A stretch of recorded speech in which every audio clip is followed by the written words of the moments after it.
Welcome back viewers, ایک بار پھر ہم آ چکے ہیں واپس، اور بات کرنا ضروری ہوتا ہے تعلیم کے میدان کے اندر. ہم دیکھتے ہیں کہ بہت سارے ایسے لوگ ہیں جو بہت سی کوششیں کرتے نظر آ رہے ہیں کہ کچھ اس طرح کر کے چلے جائیں یا کچھ ایسا کر لیں کہ جس سے تعلیم کا نظام بہتر نہیں بلکہ بہترین ہو جائے. اسی اثنا کے اندر ایک شخصیت ایسے ہیں جو اپنے ایک انسٹیٹیوٹ کو رن کرتے ہیں، بروکلن سیکنڈری اسکول، اس کے CEO ہیں، اور ساتھ ساتھ ایجوکیشنسٹ ہیں، ماہر تعلیم ہیں، اور تعلیم کے اوپر تعلیمی میدان میں جو پیچیدگیاں ہوتی ہیں، جو داؤ پیچ لگائے جاتے ہیں، اس کے اندر مہارت رکھتے ہیں. کبھی اگر ڈائریکٹریٹ سے بات کرنی ہو، کبھی ایجوکیشن جو سیکٹرز ہیں اس کے اندر کچھ ترامیم ہونی ہو، اچھی یا بری ہو رہی ہیں، تو ان تمام چیزوں پر آواز بھی بلند کرتے نظر آتے ہیں اور والدین کے مسائل کو آگے رکھتے ہوئے نظر آتے ہیں.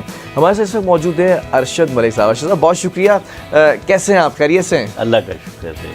ارشد بھائی ذرا جاننا یہ چاہوں گا، اتنے عرصے سے آپ ایجوکیشن کی فیلڈ کے اندر ہیں اور خود ماشاءاللہ انسٹیٹیوٹ پورا رن کر رہے ہیں، اسکول رن کر رہے ہیں. یہ جو معاملات ہیں پرائیویٹ اسکولس کے نا، ایک ہر زبان زدیاں میں ایک جملہ ہے، پرائیویٹ اسکولز مافیا بن چکے ہیں اور کاروبار چل رہا ہے. یہ اس کو آپ کیسا دیکھتے ہیں؟ سوری بڑا اسٹریٹ فارورڈ کویشچن ہے، لیکن یہ سننے میں آپ کو بھی آتا ہوگا جی کہ آپ تو اچھا بزنس کر رہے ہیں. بالکل ایسے ہی ہے. اصل میں آپ کو پتہ ہے پوری قوم جو ہے نا برانڈ نیم کے ساتھ کانشیس ہو گئی ہے، اور ہر آدمی یہ چاہتا ہے کہ جی میں جو بھی چیز استعمال کروں وہ برانڈڈ ہو.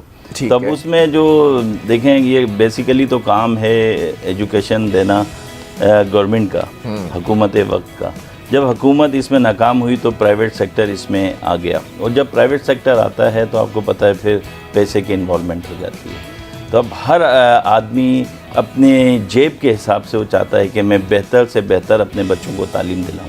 ٹھیک ہے، تو وہ اسی حساب سے پھر اس اسٹینڈرڈ میں جاتا ہے، اور جیسے ہی وہ اوپر آتا جاتا ہے تو لازمی بات ہے پھر وہ پیسے کا استعمال. اچھا لیکن ایک چیز ہے نا، میں ذرا یہاں سوال کرنا چاہوں گا، کتابیں بھی آپ نے وہیں سے خریدنی ہیں، یونیفارم بھی آپ نے وہیں سے خریدنا ہے، اور جتنی چیزیں ہیں وہ اسکول سے ہی خریدنی ہے. ایسی یہ کیوں ریسٹرکشن لگا دیتے ہیں اسکولز؟ دیکھیں ایسا نہیں ہے. کچھ اسکول ہیں، چند اسکول جس کی وجہ سے وہ سب خراب ہوتے ہیں. اب جیسے مثال کے طور پہ ہم نے کرونا کے بعد آپ کو پتہ ہے ایک بہت بڑا مسئلہ تھا، سب کو کاروبار بند ہو چکے تھے.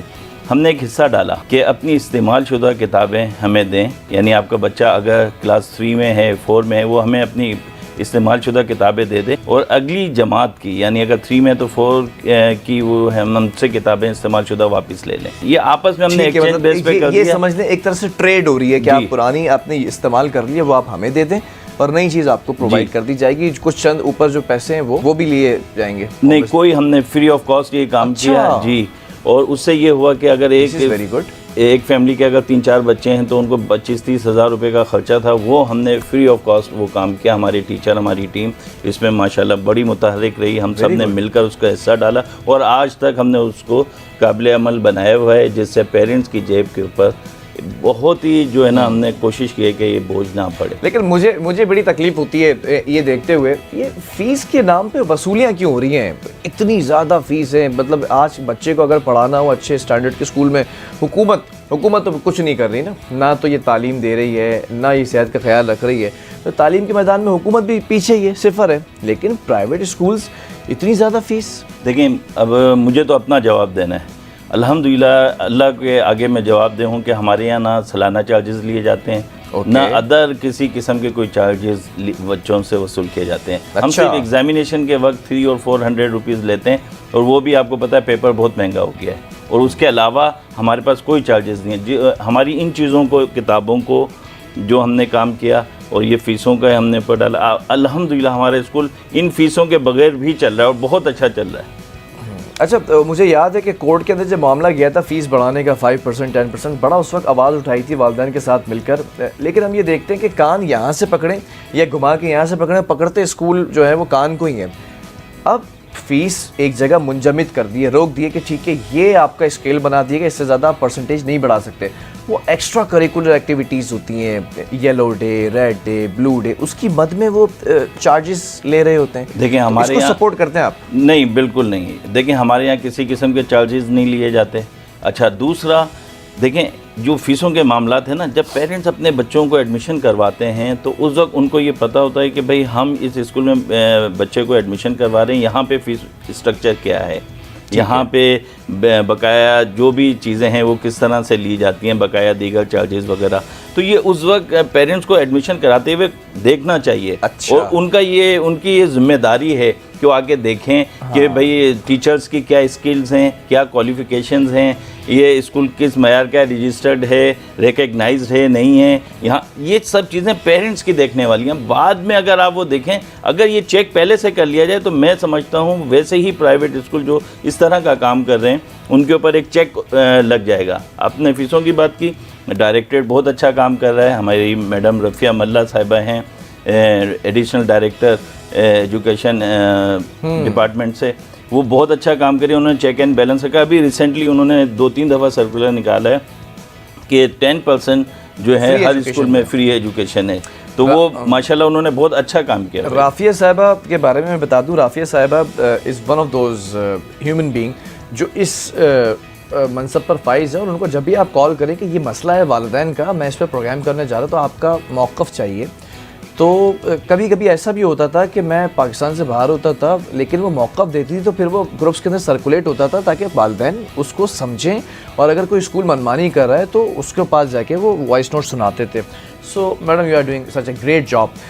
सवाल ये पैदा होता है, सारी चीज़ें सही हैं ना, फ़ीस का मसला भी डिस्कस कर ले, चीज़ें तमाम डिस्कस कर ली, सिलेबस भी आ गया, कोर्स भी हो गया, तमाम चीज़ें, बच्चे में पढ़ाई का शौक़ कैसे पैदा करें, चाहत कैसे हो? क्या इतने से बच्चे को भारी सा बस्ता पहना दिया है, वो बेचारा झुक गया ऐसे, यही काफ़ी है करना, या उसके अंदर कोई इंटरेस्ट पैदा करने के लिए कोई एक्टिविटीज़ होती हैं, हम निसाबी सरगर्मियाँ हैं, गैर निसाबी सरगर्मियाँ हैं, क्या कर रहे हैं आप लोग फिर इसके? देखिए माशाल्लाह से बोर्ड हमारे शाना बशाना है इस मामले में। हम निसाबी सरगर्मियाँ भी रिसेंटली हमने बोर्ड के साथ मिलकर प्रोग्राम किया 6 सितंबर योम शोदा के तौर पे, और उसमें माशाल्लाह उन्होंने हमें पूरा सपोर्ट किया, अपना वेन्यू दिया हमें। छुपी हुई सलाहियतें उनको उजागर करने के लिए बहुत ज़रूरी है। अभी आपने कहा कि बच्चों को पढ़ाई की तरफ कैसे माइल किया जाए, तो ये एक बहुत बड़ा मसला है। कोरोना के बाद बच्चे आपको पता है लैपटॉप, टैब, मोबाइल पर लग गए। इसके लिए हमने ये किया कि अपने जो सिलेबस को है 3 हिस्सों में बाइफरकेट किया। अब देखें, अब बच्चा अगस्त में तो अगले जो है जून जुलाई की जो है ना बोझ क्यों उठा के चले, बिल्कुल ऐसा ही है, ठीक है। उसको हमने 3 हिस्सों में किया है बाइफरकेट, और अब बच्चे उनका बोझ हम कम करते जा रहे हैं माशाल्लाह। अब जो उसको पढ़ाया जा रहा है एक सेमेस्टर का वो जो है बोझ उठा के लाएगा, वो सेकंड और थर्ड का नहीं उठा के लेकर आएगा। तो इस तरह के हमने इससे डाले। अरशद भाई, जो बोर्ड के एग्ज़ाम्स होते हैं उसमें बच्चों को बड़ी दुश्वारियाँ पेश आ रही हैं आजकल, मैं ज़रा चाहूँगा कि आप उसको हाईलाइट करें कि दुश्वारियाँ क्या पेश आ रही हैं और उनको एड्रेस करने का तरीक़ेकार क्या है। देखिए, पहले तो मैं तलबा की तरफ आऊँगा कि उनको चाहिए कि पढ़ाई की तरफ ध्यान दें, ठीक है। कहीं और है ध्यान, उनका ध्यान देखें ना लैपटॉप और मोबाइल के ऊपर है। अच्छा। ज़्यादातर वो अपना वक्त उस पर ज़ाया कर रहे हैं। एक तो उनको यहाँ पर आने को वालिदैन को अपनी ज़िम्मेदारी अदा करनी होगी। वालिद जो है वो इस वक्त मशीन बन गया है कमाने की, वो बेचारा सुबह शाम उसी में लगा रहता है और बच्चों के ऊपर से उसकी नज़र हट गई है। अब वालिदैन को अपनी नज़र डालनी होगी बच्चों की पढ़ाई की तरफ। ये कोरोना के बाद बहुत ज़्यादा हो गया है। पहले हमें ये दुश्वारियाँ नहीं थी, वालिदैन इंटरेस्ट लेते थे, मालूमात करते थे, चेक एंड बैलेंस होता था, बच्चा भी चलता था। अच्छा, बोर्ड का जो मसला है, देखें आपके प्रोग्राम के तवज्जुह से मैं ये मैसेज देना चाहूँगा। मैं आजकल कोशिश कर रहा हूँ, एक बहुत ज़बरदस्त एक कॉज है कि देखें गवर्नमेंट हमें बिजली नहीं दे पा रही है, उससे बच्चे बहुत परेशान हैं। बच्चा स्कूल आता है लाइट नहीं होती, बच्चा मदरसे जाता है दोपहर में लाइट नहीं होती, बच्चा कोचिंग जाता है शाम को लाइट नहीं होती, बच्चा जब इम्तहान की तैयारी रात में घर पे करता है तो वो लाइट नहीं होती। ये एक बहुत बड़ा फैक्टर है जिसकी वजह से बच्चे पढ़ाई से हट रहे हैं।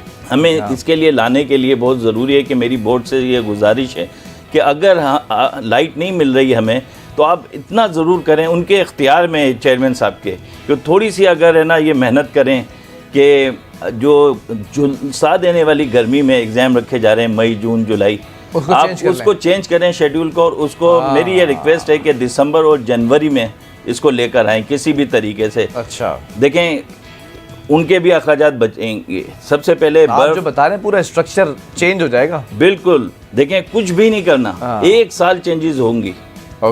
उसके बाद से सारा जो है ना ये सिनेरियो चेंज हो जाएगा। सर्दियों के अंदर लाइट का मसला नहीं होगा, बोर्ड को शामियानों का खर्चा नहीं देना, बोर्ड को अपना बर्फ़ ठंडे पानी का खर्चा नहीं देना, जनरेटर का खर्चा नहीं देना, लाखों रुपए उनके सेव होंगे एग्जामिनेशन के दौरान। और बच्चे जब वो घर पे तैयारी करेंगे तो उनको लाइट मुयस्सर होगी, जो गर्मियों में लोड शेडिंग की वजह से नहीं होती। एक बहुत बड़ा फैक्टर है जो हमारे नताइज के ऊपर असरअंदाज हो रहा है। हमें वालिदैन को और असतिज़ा को इस पर आवाज़ उठानी है। आपके प्रोग्राम के तवज्जुह से ये मेरा पैगाम है बोर्ड के लिए कि एक ऐसा काम कर जाएं कि रहती दुनिया तक वो रहे। एक शजर आंगन में ऐसा भी लगाना चाहिए जिसका साया दूसरों के घरों में जाना चाहिए। बहुत खूब। बारे दुनिया में रहो गमज़दा या शाद रहो, ऐसा कुछ करके चलो, यहाँ के बहुत याद रहो।